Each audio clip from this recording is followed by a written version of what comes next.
Екінші В классы қалай отыр екен? Саламатсыңдар ма оқушылар? Саламатсыздар. Оқушылар, бүгін сендердің сыныптарыңа жаңадан мұғалім келеді. Сол мұғалімді тыңдап, тәртіпте отырамыз, жарай ма? Жарайды. Тыңдаймыз ба? Иә. Қазір келеді, тыныш сабақтарыңды алып отырыңдар. Саламатсыздар. Бүгінгі сабақ қандай сабақ? Әдебиет.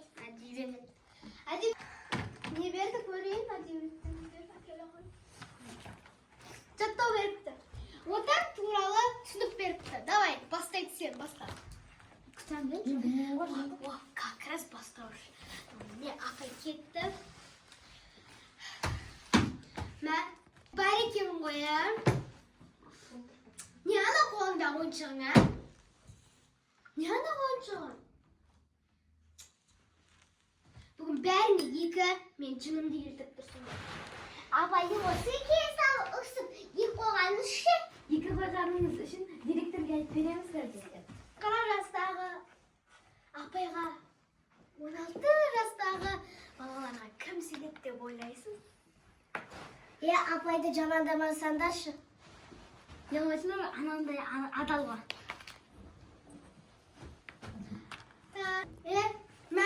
Мынадан мына жерге дейін сабақ бойы жазыңдар. Сендер ма? Сендер жаз. Жаз. Маған жазу ма? Жазасың сен. Апай. Апай. 5-ші тапсырма дейсің бала.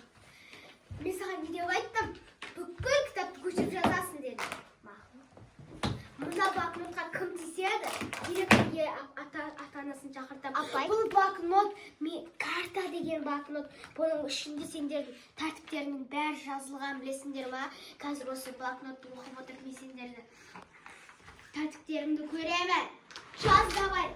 Апай. Сейчас ғой. Так, Орынбек Амина. Тұр орныңнан. Оқымысты. Және бірақ приколист екен. Оқымысты, приколист.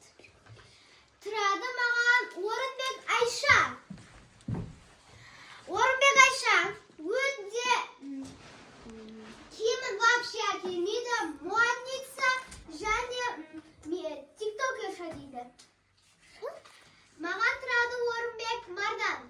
Отыра берсек болады. Апайларды жақтайды екен. Бірақ өте приколист. Не деген бір сынып приколист. Маған тұрадым. Апай, бірбай Талғат Ақбери. Бірбай айтайыншы, апай. Лова деген қыз болады, Лов деген ұлдық болмай ма? Отыршы. Так, маған тұрады сен, е? Талғат Ақбери. Өте приколист екен сенде. И бүкіл нәрселерді ойыншыққа тән екенсің. Жазыңдар, ал мен сендердің жазуларыңды тексерейін, қандай екен жазуларың.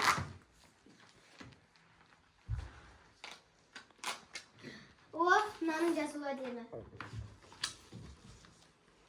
Мынаның жазуы өте әдемісінің екен. Не деген нашар жазу. Не деген нашар жазу. Не деген нашар жазу. Не деген орташа. Енді маған тұрадық.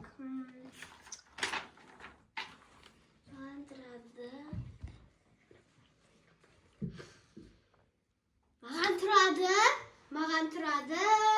Амина, тұр орныңнан. Бұл қазір әдебиет сабағы ма? Любой бір. Ән айтып бер. Ән айтып бер. Әдебиетті. Жаттау айтысың. Айт.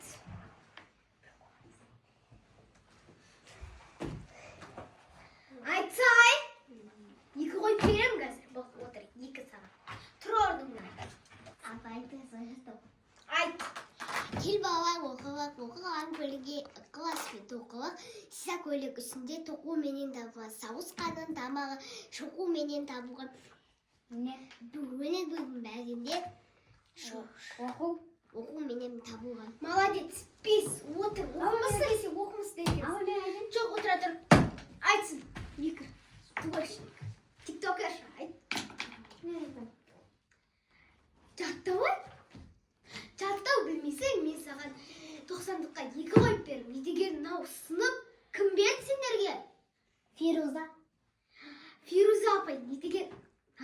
болған. Еще қазір сабақ үстінде телефон көрейін. Мектептен шығарып жүремін. Директорға. Апай, мен телефон көріп тұрсам. Бұл менің телефоным. Мен кішкене тасқыштым. Апай, не ол? Мектепте естіп отқан. Тұр орнымнан. Ал, әне. Жаттап айтыл. Мен оның түнін сүйем, күнін сүйем. Ағынды өзен асқатау күнін сүйем. Отқалым. Мен басын. Кел балалар оқығанды көңілге ықыласпен тоқылып, сиса көйлек үстінде оқу менен табылған, сауысқан тамағы шоқу менен табылған. Молодец, отыр, бес. Ну, адамдарды өтті жақтайды деп естігенбіз. Қазан. 15-ші қараша. Апай, не бүгін 16-сы ғой? 15-сі. Қалай кеше ғана 15 болды? 2-15 сонда. Бүгін Бүгін 16 екен. Апай, мен жазып қойдым. 16-шы. Апай, мен 15-ші дей берейін. Деш ал. 15-ші жазбаған.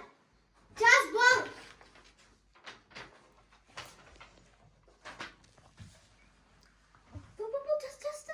Не от? Шілдехана. Шілдехана да? жоқпын ғой? Мен жатта айтқан жоқпын ғой? Күш айтшы. Кел балалар оқыған. Недегі бәрі ықыласпен тоқылып деп айтады Алар тілеген алдынан іздемей-ақ табылар. Сиса көйлек үстінде тоқу менен табылған, сауысқан тамағы шоқу менен табылған, өнер білім бәрі де оқу менен табылған. Үстіп айтпайсыңдар ма екеуі? Қандай қасың? Мынау әдемі. Шілдехана. Міне, үштесіңдер, қара. Шілдехананың дауысы дауыссызға бөлесіңдер. Жуан жіңішке екен. Бол. Ян. Апай, бүгінгі тақырып қандай? Бүгінгі тақырып бар. Бүгінгі тақырып балаға ат қою. Балаға ат қою. Ондай тақырып бірінші естуім негізі. Мені балаға ат қою. Тұр ғой мені соққылар. Апай, қатесінші мысал? Мысал ма жаттың? 14-ші. Ой, маған қазір сообщение келген. Бұл жазбан. Үйтіп қарап тұрған сөз қыз. Апай мектепте телефон көрмейді ғой. Мен апаймын. Маған телефон көруге болады. Онда директорға айтып бере беректі. Сендерге сенбедім. Сенбектігі көрсетті. Мә, жазасың. Енді қалай жазбадың? Апай, біз не жазамыз сонда? Шілдехана деген не ма, апай? Шілдехана дауысызға бөлесіңдер. Қандай шарт киіп аласыз? Өзіңізден екен. Мен киемін, мен жұмысым болмасын. Апай, өзіңізде де сияқты ғой. Мен бірдей ғой енді. Өзіме дәу болып сатып алғанмын. Апай, модель ма ол?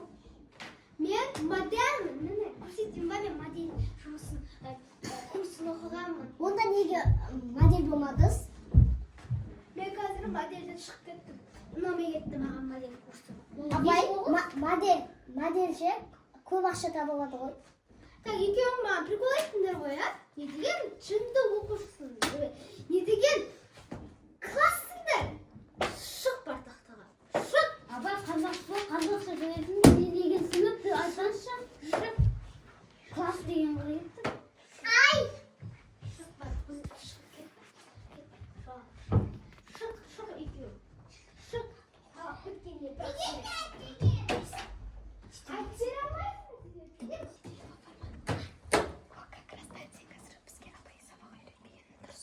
не шүбірлап тұрсыңдар?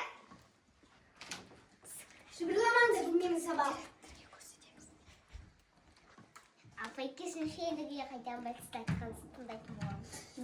Отырыңдар! Мен сияқты тәртіпті болмайсыңдар. Әлі! Тәртіпті болмайсыңдар ма?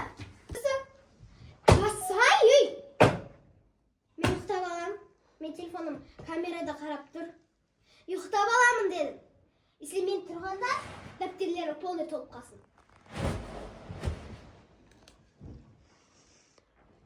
Айтпақшы, маған кім бағана ашқанаға барып келейінші деп айтқан едім. Мен. Sen emas, mаған айтты. Амина айтты ғой маған. Biz ikimiz barатын edik. Барыңдаршы. Кеттік. Апай, мен де барайын да. Баршы. Сынып болып бармайсыңдар ма? Сынып болып бара салмайсыңдар ма?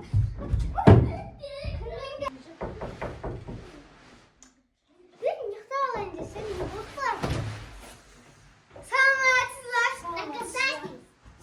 Sizin оқушыларыңыздың жалып түсті бізге. Siz немене телефон көріп отырсыз сабақ үстінде?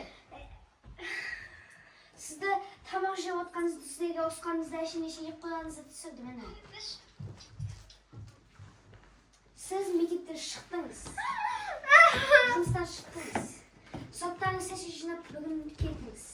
Мен сен директор апай бізге жақсы апай беріңізші. Мен сендерге келесіде көрсетемін. Сөйлеме шығыңыз.